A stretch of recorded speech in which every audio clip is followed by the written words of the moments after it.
a podcast about nothing. I think about body positivity when I think about my daughter, like, and just the younger generation in general. And I think we went through this too. Like, you know, you see the magazines, you know, you see the news, like newscasters. It's just recently that newscasters started looking different. You know, like, I don't know what she's on, but my dad absolutely loves her. Joy. After, I think she's on CNN, but Joy, dark-skinned lady, natural hair, like, she doesn't look like what we saw back in the day as far as a newscaster. Even now, when you look, I think it's Channel 2 who has a guy, he's like perfect. He looks perfect. Like, I'm jealous because his eyebrows, but it's like just now we're starting to see newscasters be real people. Like you said it earlier, like, oh, y'all are regular people. I thought y'all were perfect, professional, da-da-da. And, you know, we see the media pushes out what they want us to see so that we can, everybody strives to be that. You spend more money, right, to get the perfect whatever it is, house, car, whatever. And when I think of the younger generation, especially Jaden, I always try to be mindful of how I speak about myself, because I feel like that it trickles down. You know, like if I say Jaden is naturally, I don't know if there's a such thing as big bone. Okay, I think I'm big bone. My bones are wide. I don't know. That's just what you heard back. I mean, I guess you can. My bones are wide. I do feel like your frame is a serious thing, because I've talked about this. I feel like more frequently recently than anything, that I don't care how much weight I lose next to somebody who weighs the exact same thing, we might not look the same. Exactly. Like ever. And Jaden is, you know, she's thick. She has, her legs go straight down, you know, and I never want her to be uncomfortable with who she is.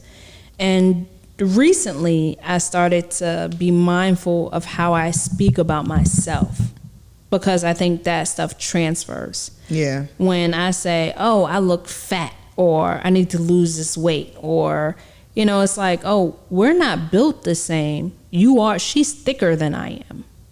Will always be. And I never want her to be uncomfortable with who she is. She's also like, she's built more than I am.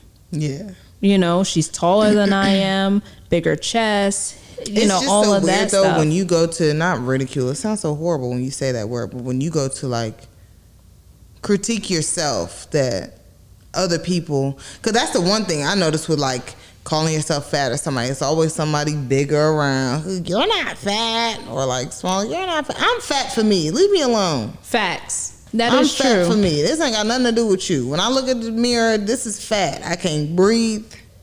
My chest hurts. Like, my chest hurts, my back hurts, I'm having spasms. This is fat for me. So don't tell me that I don't feel fat. And allow this to be the motivation for me to lose weight, because you'll be more satisfied with that than you would be just telling me I don't look fat all the time. True. People are so aggravating. Oh. Sounds personal. What do y'all think? I'm just saying. True. Because it's all about being comfortable in your own skin. I have a question, though. So when it comes to a daughter, and I feel like I've maybe asked you about this again. Well, yeah, I think it's on notes. But when it comes to, like, your daughter, I was not a kid, when I was old enough to really start picking my clothes, shopping for myself, really telling my parents, like, I like this and like this. I've never disliked my décolletage area, you know? Oh, décolletage. But I've never disliked the area. I've always liked my cleavage. It's been cool to me. Mm-hmm. But it wasn't until I got older that it was appreciated, because when you're a kid, everything is inappropriate. So how do you deal with, like, kids loving themselves, especially little girls. Like, how would you deal with like a little girl loving the way she looks? I struggle with it. I really do. Because Jaden don't give a damn. Okay? Hey, Jaden. Hey, boo. She doesn't care about what other people think about her. Her style is a very distinct style. It is, and it's what I love the most about her. Jaden is, like, she is her own person. She doesn't care what the trend is.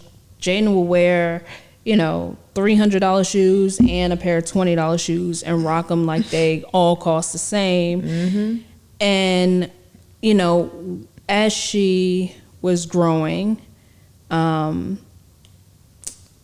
I tried not to make her feel uncomfortable with her body, but I also have to be mindful as a mom that it's not about you. It's other people. It's about everybody outside this house. That's how it is. And as much as it sucks, it's like going to school. I never want a teacher to look at my child and say, and judge, because perception is everything, only when you're trying to do something.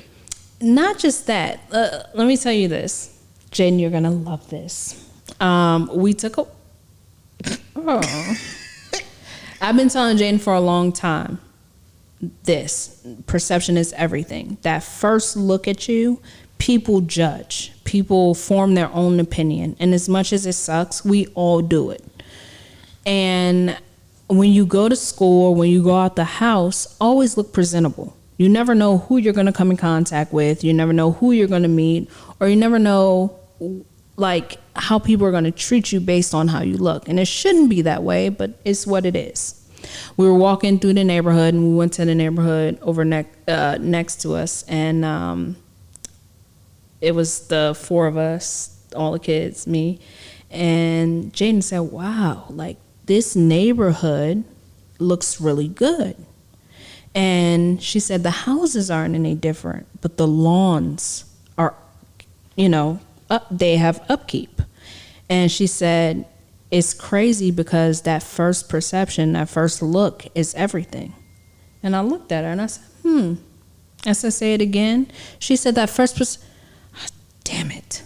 That's what she said. She was like, damn it. I was like, now you understand. The houses weren't any different. Houses all look nice.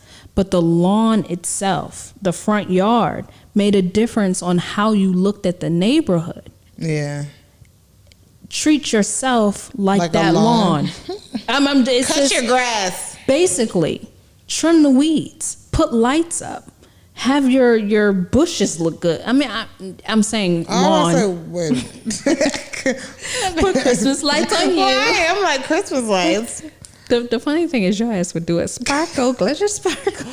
I actually just deleted a picture of myself in my phone the other day of lights wrapped around my bun and my hair. I wish you wouldn't have. Don't hate. But yeah, it's like if you look at a house like that, and when you go into a really nice neighborhood, you notice that they don't have gates, they have fences. You notice that the bushes in front of the house is trimmed nicely. It's green. They have nice what I noticed? Mulch. The grass. HOA fee. And that's what it is. They got more money. It's not just spend the money and the time, because everybody. I thought the point of the price was not to spend the time. No, but everybody doesn't have somebody come and cut their lawn. It's either you keep it up or they can keep it up for you. Absolutely. Keep yourself up. That's all I'm saying. So people don't judge you. It's not just that. I think also when you put more time into yourself, taking a longer shower. We've talked about this on multiple episodes. Yay. I had to change my deodorant, y'all. It was bad. Dang. I mean, this left arm right here was rebelling, but I ain't never had an armpit rebel. But yeah, it's like spending more time on yourself makes you feel better. At 37 years old, at 27 years old. Yeah. I'm just saying, Seriously, I posted a post the other day and I was like, damn, in 2 years I'll be 40. Oh yeah, you will. That's crazy. Yes. Why? Because at 37, I feel like I'm starting to. Well, people really just start paying attention to life when they turn 30. So I'm really not surprised. So just take it as you 7.5. I really believe that. Like, people are just doing life up until they figure out, oh, what's the purpose? No, I was doing like, I think when yeah, you're right. She said I was doing life. That's exactly what I mean. I was doing life, okay? Life was getting done. Stop. I honestly feel like it. So I don't know. I felt like that since a kid, though. I used to think 30 was so old, but I honestly, me too, have felt like for a very long time that my 30s is going to make a lot more sense to me than this decade did. Because 20s, you go through way too much in your 20s. Like from 20 to 29, it's like I'm not even the same. Even though I feel the same, it's like I don't like what the hell. You might as well be a teenager until you're 25. That's how I feel. Like a young adult phase. That's a real thing. Like you're young. Like pretending. Don't let nobody else fool you. You're young as hell. Yeah. You're young. Yeah. It's just the world has put this 18-year-old thing on people, make you feel like you're grown. You're young. Yeah. You are young as hell. Until you're about 25. Yeah, 26 is when it starts to like really change. Yeah, because then people start to have less, sympathy for you. Like, you almost 30. And you're like, well, damn. I just got out of high school. Like, that's how I feel.